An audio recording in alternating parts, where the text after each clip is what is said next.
Je lisais donc Romains chapitre 3, versets 19 à 23. Je reprends.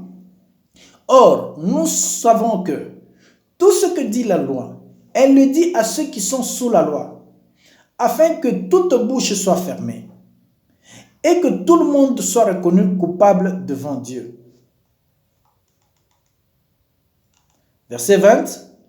Car nul ne sera justifié devant lui par les œuvres de la loi, parce que c'est par la loi que vient la connaissance du péché. Tout ce que la loi a apporté du bon, c'est la connaissance du péché. Ce n'est pas la justification, ce n'est pas non plus l'héritage de ces promesses là-bas, alléchantes qu'elles soient. Ce n'est pas non plus l'héritage du Saint-Esprit, encore moins, parce que le Saint-Esprit en ce temps-là n'était pas annoncé, ni promis à quiconque. C'était une promesse d'Abraham qui attendait. Et lorsqu'il y a eu transgression en Israël, on leur a promis une terre sur la terre. On leur a promis une vie heureuse sur la terre. On leur a promis d'être devant, sur la terre et non jamais derrière, d'être la queue et la tête et non jamais la queue sur cette terre sans Saint-Esprit. Or, la meilleure des choses qu'un chrétien puisse avoir, c'est le Saint-Esprit. Ce n'est pas une terre, ce ne sont pas des fermes, ce ne sont pas des maisons qui peuvent être données par surcroît, certes, mais notre promesse n'est pas basée sur ça. Lorsque tu appelles ton enfant promédie, il faut savoir c'est quelle promesse. Lorsqu'on parle des promesses dans l'évangile, souvenez-vous de ce discours en ce jour-là. Nous sommes au verset 21. Je lisais Romains chapitre 3. Mais maintenant, sans la loi, est manifestée la justice de Dieu, à laquelle rendent témoignage la loi et les prophètes. Justice de Dieu par la foi en Jésus-Christ pour tous ceux qui croient. Il n'y a point de distinction, car tous ont péché et sont privés de la gloire de Dieu. Tous ont péché et sont privés de la gloire de Dieu. Donc, si vous voulez vous justifier par les œuvres de la loi, par ce qu'on a enseigné à Moïse, pour hériter de quelques promesses. Et aussi, s'il y a des promesses, quelques promesses à hériter, c'est par la foi en Jésus-Christ. Et cette promesse-là, c'est le Saint-Esprit. Et ces promesses, n'importe lesquelles, on ne peut pas les hériter par la loi que l'on a donnée au peuple d'Israël à travers Moïse. Or, la promesse que nous héritons par la foi, la promesse dont nous héritons par la foi, selon Actes chapitre 2, c'est le don du Saint-Esprit. Si tu crois en Christ, il y a une promesse que tu vas hériter. Cette promesse, c'est bien elle qui te concerne toi. Cette promesse-là, c'est le Saint-Esprit. Cette promesse, ce n'est pas de venir faire un voyage, aller en Israël, vous pouvez y aller. Pour y arriver, on ne va pas dire que non, c'est parce que vous êtes chrétien. On va vous demander un visa. Hériter cette terre promise là-bas. Ils sont allés, ils l'ont hérité. Mais la maladie était là, la mort était là. Et toutes ces joies là-bas étaient éphémères. Et en fait, personne n'a hérité à 100% ces promesses-là. Parce qu'en fait, personne n'a pratiqué la loi scrupuleusement. Voilà, la promesse que nous héritons aujourd'hui, qui est le Saint-Esprit, c'est la promesse qui appartenait à Abraham, qu'on avait faite à Abraham et à sa descendance. La descendance d'Abraham dont il est question ici, ce n'est pas ceux qui s'attachent aux œuvres de la loi, mais ceux qui s'attachent aux œuvres de la foi, qui s'attachent à la foi en Christ. Galates chapitre 3, verset 10 à 14, la Bible dit ceci, car tous ceux qui s'attachent aux œuvres de la loi sont sous la malédiction. Car il est écrit, maudit est quiconque n'observe pas tout ce qui est écrit dans la loi, dans le livre de la loi, et ne le met pas en pratique. Voilà, tu essaies d'observer, mais tu n'observes pas tout. Mais tu portes la malédiction. Et le verset 11 dit, et que nul ne soit justifié devant Dieu par la loi.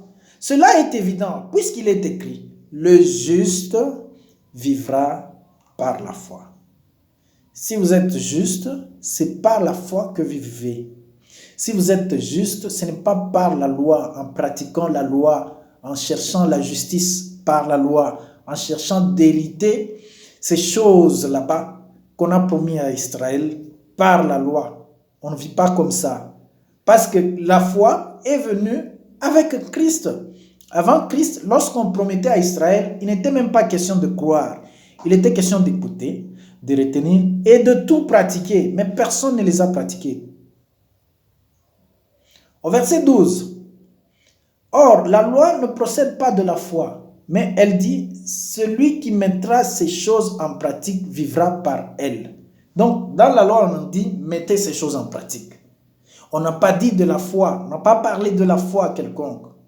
Donc la promesse qui est venue avec la foi, ce n'était pas la promesse faite à ce peuple-là qui était en train de marcher dans le désert.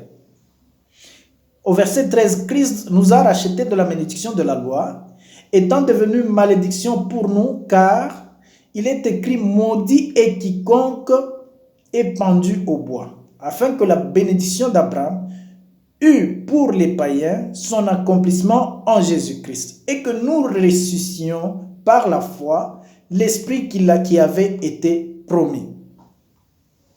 En bref, qu'est-ce que j'étais en train de dire? Lorsque nous avons cru pour des promesses précises. Et ces promesses-là sont différentes des promesses faites à Israël. À Israël, les promesses qu'on leur a faites, ces promesses-là n'ont pas été accomplies parce qu'Israël, en fait, n'a pas été capable d'accomplir la loi. Et la loi elle-même, tout ce qu'elle a apporté, ce n'est pas la justice, mais c'est la malédiction.